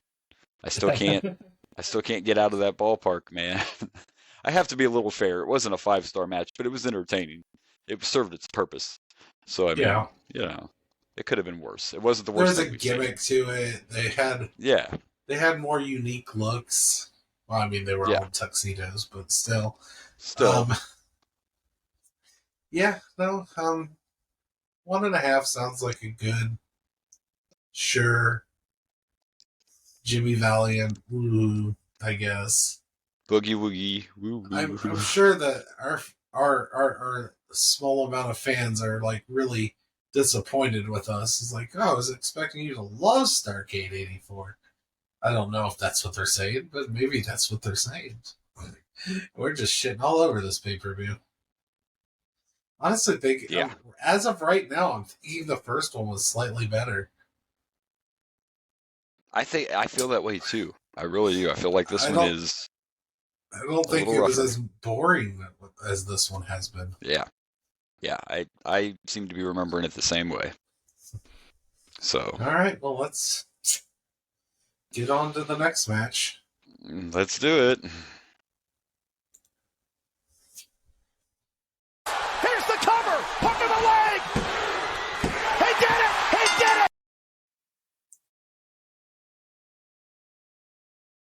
All right. So the next match is for the NWA Mid-Atlantic Heavyweight Championship. And it's the Outlaw Ron Bass against Dirty Dick Slater. At least I know these two guys. So there's that. This dude's name is Dirty Dick? Yeah, Dirty Dick Slater. Dirty Dick Slater. Yeah. Yeah, you weren't thinking of something, were you? Nope. Nope. And of course, not at all. I don't think Ron Bass is really calling himself Outlaw Ron Bass yet, but he will when he goes to the WWF. We're actually going to see quite a bit of Dick Slater. I think he leaves for a while, but he ends up back in WCW like years down the road here. So we will see him again. But I mean, it was fine. I'm not trying to crap all over this pay-per-view, but it is what it is. Yeah. You got to get through to get there, It wasn't horrible, but still just not. I think the last match was more entertaining. Like, yeah, it's just. If I wasn't so excited about Ric Flair and Dusty Rhodes, this is a part of the pay-per-view where I'm like, maybe we should have just skipped right to when it was WCW, not NWA. Yeah. Just jump ahead. Yeah, because it's been a rough one, that's for sure. And actually a little bit of a shock in this one because Dirty Dick actually got himself disqualified for pushing the ref. Just a little push clear out of the ring, but I mean, it was just a little. Yeah, so that was our. I mean, there was a little excitement in this one. There was. I mean, like I said, it was fine. It's just hard to get into these. It's just been kind of a slow paced. Hasn't felt a lot like a pay-per-view yet, and it's not all the wrestlers' fault. It's just the time period we're watching. It's just the old days, man. And part of it is we don't know who these people are, so it's kind of hard to get invested in them. Right. And they haven't done anything to like really wow us to be like, okay, now I kind of pay attention to this guy. Yeah, now I have a little bit of interest. You know? Yeah, that has not happened. So, but WWF so far, we've had like wrestlers that were like, oh, I did. Like for example, Ken Blackman, or not Ken. Well, yeah, him too, but Ken Shamrock. Yeah. Steve Blackman. Yeah. Those guys were people. I mean, you haven't really changed on Steve, but Ken Shamrock, you've kind of like, whoa, wait a minute. You know, he was a little better than I recall. Remember, you know? Yeah. So that just hasn't happened on this NWA pay-per-view so far. Yeah, exactly. So, yeah, we'll see. You know, all the early years. So, I mean, it sounds like I'm hating on every match, but nothing's happened to make me do anything different yet. I'm just going to throw out I'll throw out a 1.5 because I know who these guys are. So. I'm going to go with 1.5 Dirty Dicks. Just because you can't get over that name, yeah. We're off air watching the whole time, and he's just giggling like a little kid, you know. So Dirty Dick. It's a great name. What can I say? It's a great name. Great name. All right, well, let's see what's next.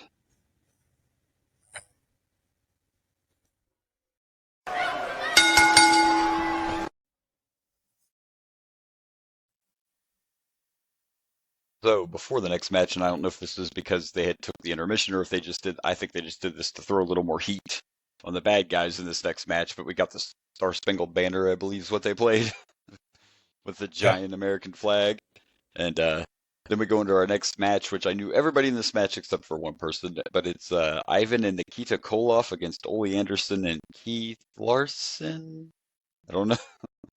Right, Keith? That was his name, right? Keith Larson? Yes. Yeah. I don't know. I don't even know if that's the right guy that I got in there, but well, I don't either. We're going to say it is. We're going to pretend it is. It looks like a mugshot though, but yeah, I think the picture I found was "Where Are They Now" or something. So yeah. So I think it might have been a mugshot. I don't know. So it was still, they were trying to still build this as America versus Russia, since we got the evil Russians here, but Ivan and Nikita, though, were an impressive tag team. They got a good look with, their singlets, and Nikita's just a monster. I told y'all when we were watching this that I remember being a fan of Nikita when I was a kid. By the time I started watching WCW, they had turned him into a good guy.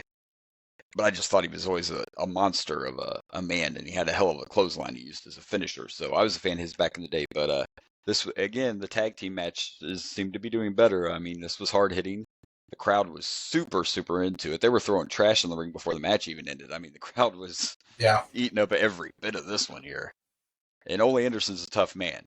I'm just saying. And I don't know if you've watched any of the my Twitch stream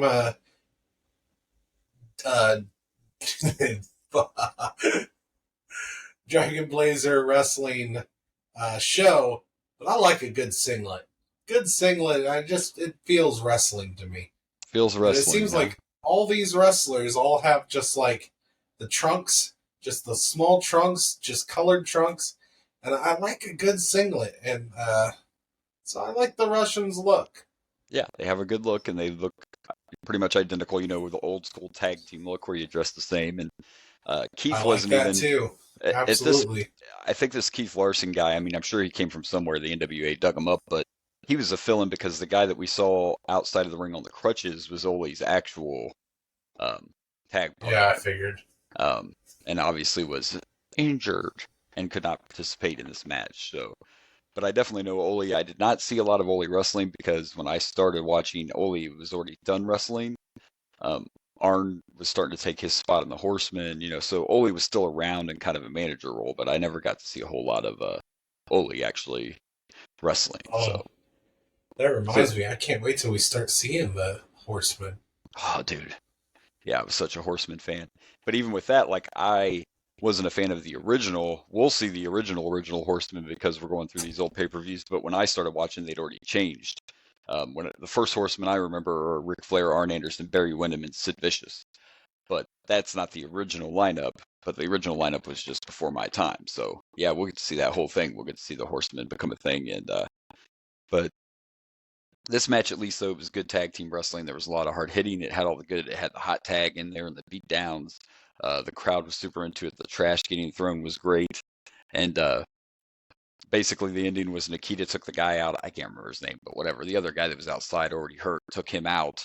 And that caused the distraction. And Ivan went ahead and got that chain and took care of old Keith Larson there. Night, night. Night, night, Keith. So, but yeah, what'd you think? I thought this was decent. This was one of the better ones we watched. Yeah, I was gonna give it a 2.5. I was gonna get 2.5. Broken crutches. Broken crutches. All right. Well, it also had a little bit of excitement after the match. So, yeah. You know what? You're not quite a 3, but 2.5. I'll give you that. I think I'll agree with you. I'll give it a 2.5 Russians. Russians. Now look, Ivan might have been half Russian.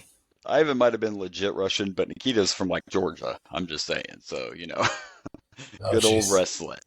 But anyway, yeah, pretty decent match. So we'll see what's next. We're getting close to. There's still a lot of time left on this show, but I think we only have 3 matches left. So we do 3 matches, I believe. And we did get to see a little peek before we paused that Ricky Steamboat's on his way to the ring. So. Yep. I already know I've done all the cards, so I know exactly who the next 3 matches are. Well, there you go. All right. And I am looking forward to Ricky Steamboat. I do like Ricky Steamboat. For sure. All right, let's see how it goes.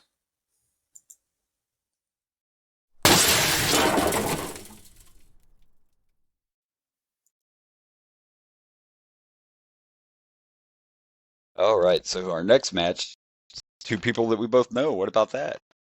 Hell yeah. And we got some more entrances, and we had, $10,000 on the line, and no disqualifications, and a no runaway rule. It was the NWA television title match between Ricky the Dragon Steamboat and Tully Blanchard. By the way, Tully is a member of the original Horsemen as well, so we'll get to see that down the road. But yeah, this was a good match, and the ladies loved Ricky the Dragon, and he was getting mobbed on the way to the ring. My goodness.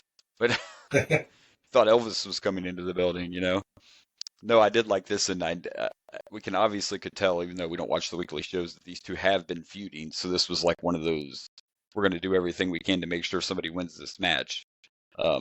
Yeah. Plus, them both putting money on the line on top of the title. So that was very well done. It was a really good match. Ricky Steamboat is, of course, a tremendous wrestler, but it wasn't just Ricky, it was both of them, and the selling, little things we don't see anymore. Like, Tully took a beating during this match and was busted open. And so towards the end of the match, he was selling the fact that he was completely exhausted and his moves weren't as effective as they were at one point. And of course, Steamboat was selling, not knowing where he was at because of the beatdown he took. It was just, this is what the other matches were missing. Like, guys were just going out and doing mat holds earlier with no kind of, you got to have that theater. You got to have a little bit of theater when you do your wrestling, kids. You got to have a lot of theater. Yeah, it's not just let's get in the ring and dance around a little bit. Yeah, you got to have some substance, and this had it. I thought overall this was a pretty good match here. It was. I liked it a lot. Yeah, I mean, maybe now to this point, this might have been the best match of the night. And I like to go back and see 100%. Because I don't remember a lot about Tully myself. You said you remembered the name, and that's because when he was in WWE with Arn, they were the Brainbusters. Yeah. And I believe when I started watching, the time I started watching wrestling, Tully was gone, because when Arn goes back to WCW, Tully doesn't go. He ends up losing his job. So, yeah, so it's good to see some of this old stuff for reasons like that. And of course, a very young Ricky Steamboat, but doing some stuff that by today's standards isn't amazing, but back then Ricky was definitely considered a high flyer. Not every guy was doing that. I mean, how many moves have we actually seen tonight, like off the top rope or anything like that? Not very many. So yeah. Ricky was one of those guys ahead of his time, and Tully is definitely a fantastic heel. He ended up retaining the title and needed to do a spot where it looked like he reached down in his tights, hit Ricky with something, and then snuck it back in there before he got the pin. So They like to hide things in their dick all the time. Yeah. I mean, when you're wearing those tights, it's like the only place you have to hide anything, right? So you just gotta. That's true. It doesn't leave room for the imagination much. No, not at all. So. All I can think about is if those were brass knuckles, how cold was that on your dick?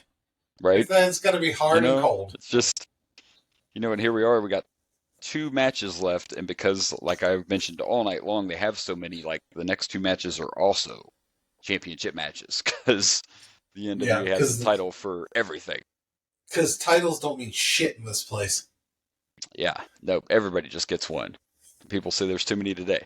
So, but as far as this match, this was definitely the best match we've seen tonight, and I'm finally going to get out of that zone I couldn't get out of, so that's good. Which I think I already did that, didn't I? I did that with the Russians, but anyway, I don't know. Point is, I'm going to give this 3 objects in my tights. 3 objects in your tights. Yeah. Damn, I think I was going to do something similar. For me, I'm going to go with 3.5. Yeah, I've got nothing. I was going to do something in my tights as well. He kind of took it for me. I don't have a backup. Oh, so sad. 3.5. 3.5. I enjoyed this one. All right. Yes, this was definitely the best match of the night so far. So far. We got 2 more. And I'm worried because I kind of have high hopes for that Ric Flair Dusty Rhodes match. Yeah, me too. And hopefully it'll not disappoint. So, but right now let's check out our next match.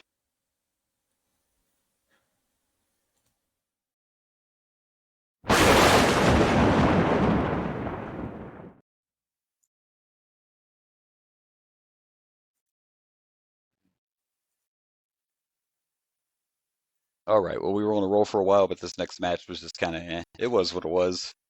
I mean, we got to see Superstar Billy Graham and Chief Wahoo McDaniel fight each other for the NWA 75,000. Oh, wait, no, this was the U.S. Heavyweight Championship this time. My bad. It's not the Florida or the Texas or the Junior. It's the Brass Knuckles. Or the Brass Knuckles. It's the United States Heavyweight Championship. So,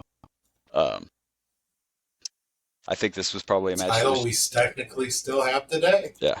This one was just probably a victim of too much stuff on the card and not enough time left, so you guys don't get... Yeah, you could have dropped one of those boring matches at the beginning and made this a better match. Yeah. It just didn't feel like... It just felt like a little bit of a feeler, and maybe they did get rushed, maybe somebody took too long, but... Yeah, we were doing okay, and then we got back to this, but... The good news is we know next is what we've been waiting for, so we're hoping that the main event makes up for a lot of the other crap we've seen on this show tonight. I will say it was kind of cool seeing Superstar Billy Graham because what I know of Hogan, that was his inspiration. Yes. He wanted to be... That was one of his inspirations, yeah. He was inspired by Billy Graham. Yes, indeed. And you could see it, too. The way he looks, the way he poses... Like, Hogan must pose. So was Billy Graham. Yeah. But, so yeah, it was good to see Billy Graham, but like I said, it was just kind of what it was, because it was a short match. Nothing horrible, just not a lot to go by. Yeah, and I kept going up and up these last couple times, but it looks like I'm going to go back down again, because it just was what it was. This whole pay-per-view's just been kind of, we're doing the best we can here, kids. They're not all going to be good. Yeah. Yeah, I'm just going to give this a 2 just to be nice. I don't even have anything to add to it. But I'll give it a 2. All right. Yeah, sorry about that. I had an important phone call. All good. I'm back. Yeah, I give it a 1.5. Yeah. kind of just That's back my to what we rating. had. It's just kind of really short. Yeah. It was kind of cool to see Billy Graham, but other than that, there wasn't, Wasn't a lot to go by, yeah. I can't disagree with that, so. All right. Well, we've suffered through all this to see this, so let's see if the main event can live up to the hype. Let's hope. Having no problem with that Dallas fan. But instantly, not to make me sweat a little bit. But you did not mute your TV. Don't mind my co-host. I turned it down. I thought it would be down enough, but my bad. You're hearing some, yeah, some Kevin Hart background noise. So here we go. We made it to our main event, and unfortunately, I feel like I was disappointed. Yeah, a little disappointing. I mean, am I wrong? It wasn't. There was so much build up. They both got elaborate entrances. I'm not sure what that music was Dusty was using, but even Dusty come out in like a Ric Flair type robe. We had this we had a panel of judges at ringside for the match, and of course we had Joe Frazier as the special guest referee. And I think my expectations were high, and they just didn't quite fill them. I mean, it was okay. This definitely isn't the best we're going to see with these two guys. NWA just didn't fill you in, huh? Hey, yeah. Just this has been a rough one, It has been, and it happens sometimes. And this match, Dusty got split open right around his eye, and they actually ended up stopping the match. Like, we actually got a referee stoppage. Yeah. For Dusty's injury, even though guys have been bleeding all night long and there's blood all over the mat, they decided in this match we have to stop it. So. Wasn't safe. Yeah. Yeah, kind of disappointing. The match was disappointing. I was a little shocked because I thought maybe Dusty was going to win. But yeah, it was a little disappointing. Overall, this was rough. This was disappointing. I think they too many matches. They could have got rid of a few matches and made some of the other matches that were decent be better. Absolutely. Just by making them longer instead of trying to throw all this into one show. But, hindsight, lessons learned. Nowadays, most pay-per-views are right around 6 matches, right? Maybe 7, other than WrestleMania, of course. Yeah. But most pay-per-views, it's a little lower now. Absolutely. So, yeah, unfortunately, these guys are both very talented, and they both are good in the ring. It was what it was. It was okay. The build-up and everything was better than the actual match, unfortunately. And the stoppage, I guess, makes sense if you want to keep this thing going, which these guys feud for a very long time. But as far as it goes, this match, it wasn't that great. I mean, I'll give it 2 woos. Woo! Which, but yeah, I mean. Yeah, 2 is, I probably agree with that. 2. Yeah, just 2. It's just disappointing. One thing I will say, I don't know if you've noticed this, but the announcers and how they now have a new press box and with a giant window behind it. Yeah. My favorite thing is just random fans just walking by, people popping up. There's people in there. Let me get on camera for 2 seconds. Yeah, I've noticed it. Yeah, random pop-ins. Yeah, it's pretty great. You're just like, what? Yeah. So, this is just I can't. Yeah. We'll get into it, but this was a rough one. Yeah, absolutely. The whole thing in the main event, definitely just not what I was expecting. The $1 million challenge, that's what the whole thing was built around, and a little bit of a letdown. But for $1 million, you think he could have dealt with that injury? Although they're kind of selling it. I kept the thing running, and they have Dusty Rhodes doing an interview with a towel over his whole face, like a blindfold. Because there's so much blood. Yeah. Yeah. Selling it, baby. You got to sell. Got to sell. Yeah, got to sell. Got to sell. All right. Are we ready to pick our favorite matches? Let's do it.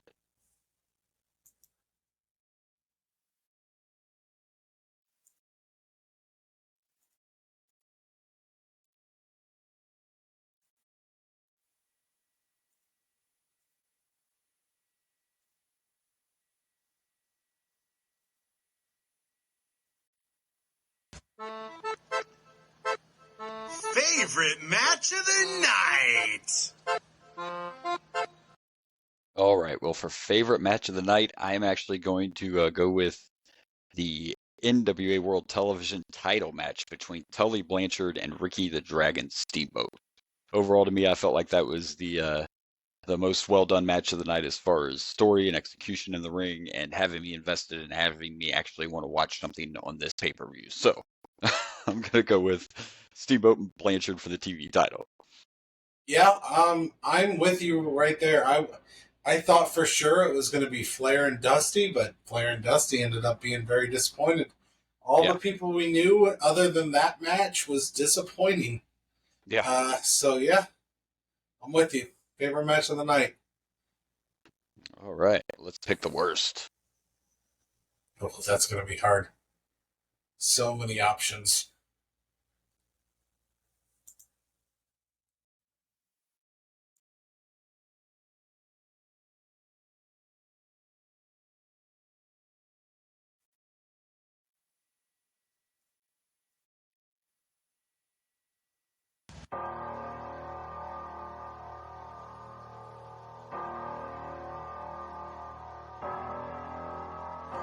Worst match of the night.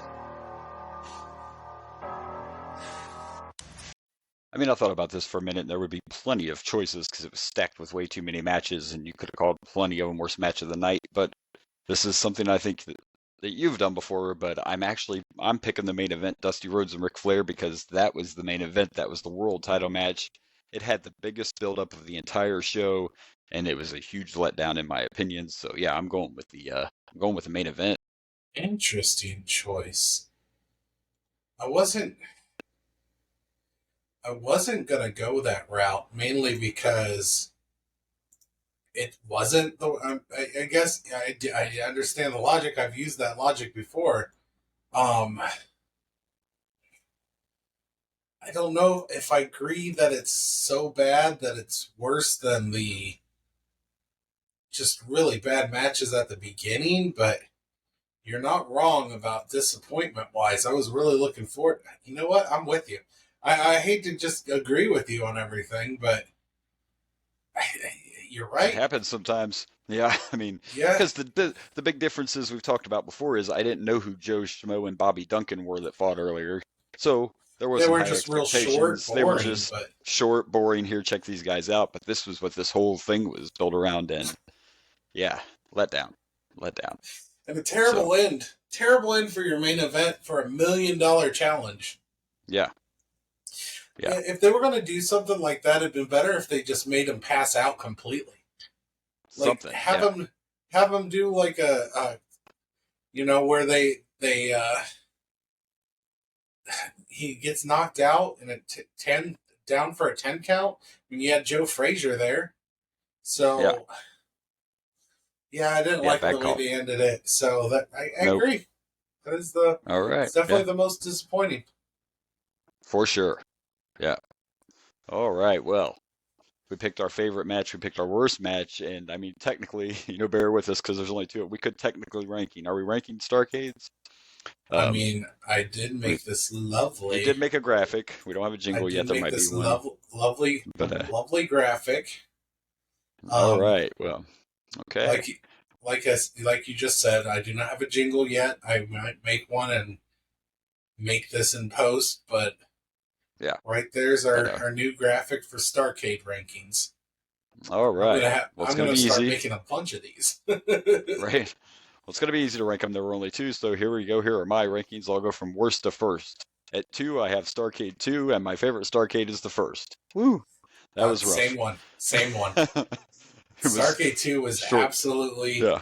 There was one possible bright spot. The main event for the first one was way better. It was a weird ending, too, but it felt more like he kind of missed his mark than just a bad choice for an ending. Yeah. Because that jump off the top rope and the landing just didn't seem to go very well. In the first one, we've seen a couple replays of it. But at the same time, It's not as bad as this one, which obviously was a choice. Unless like behind the scenes, Dusty was like, he burst me over and I'm losing breath or something, like something was going on where they had to end the match, and maybe this wasn't. I haven't looked into it. Yeah, but no maybe idea. behind the scenes, Dusty was having issues and they had to cancel it, and this isn't the way they wanted to finish it. But if this is the choice they had, this is the reason they wanted to finish it this way, it was bad. And the only decent match was Ricky Steamboat. It has to be Starrcade 1 is better than 2. I don't remember Starrcade 1 having so many boring matches. Yeah, me neither. Me neither. All right, well, we made it through our second Starrcade. Like we said, a little rough from the start, but next week, of course, we'll be back on track, and it's going to be No Way Out 1996, which is technically an In Your House, and it's not listed like that on the network. So 96? There you go. We had that discussed. You're or 98, I'm sorry. It's 1998 we're on. No Way Out 1998, but it is technically a In Your House. So I think this is that phase where they were starting to get away from In Your House, and then like No Way Out becomes its own pay-per-view. Separate from In Your House, so what do we do? Do we rank it as an In Your House when we get to it? Well, this first one is technically not on the season one, right? It's not. It's probably under No Way Out on the network, I'm guessing. So we'll have to see when we approach it. I guess the question is, do we rank? Are we going to be ranking this as a No Way Out pay-per-view or an In Your House pay-per-view? Well, I would say if on the network, if it's under No Way Out, then we rank it as No Way Out. That's the way I see it. I think I agree with you. According to the network, In Your House is over, so we're just going to go that route. So, absolutely. All right. Well, all right. Let's plug some pluggables because unfortunately these guys don't pay me enough, and I have to go to my real job. So, let's. That's fair. Yeah. That's fair. Yeah. All right. Well, you can find me at Dragon Blazer Productions on the Facebook, the Instagram, the YouTube, the TikTok. You can also find me at Dragon Blazer Pro on the Twitter. All right, and of course you can follow us. We have the Boomer and Blaze Show Facebook page. You can also follow us at Boomer_Blaze on Insta and the Twitter, and we are at Boomer and Blaze Show on the TikToks. So there you go. Thanks once again for joining us. We have made it through our second old school show, but I promise you they'll get better eventually. We just got to get there. But until then, we will see you next week. This has been the Boomer and Blaze Show. I am Boomer. And I'm Blaze. And good night from Dragon Blazer Studios. Good night.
Hey everyone, this is Blaze from the Ragin' Blaze and the Boomer and Blaze Show.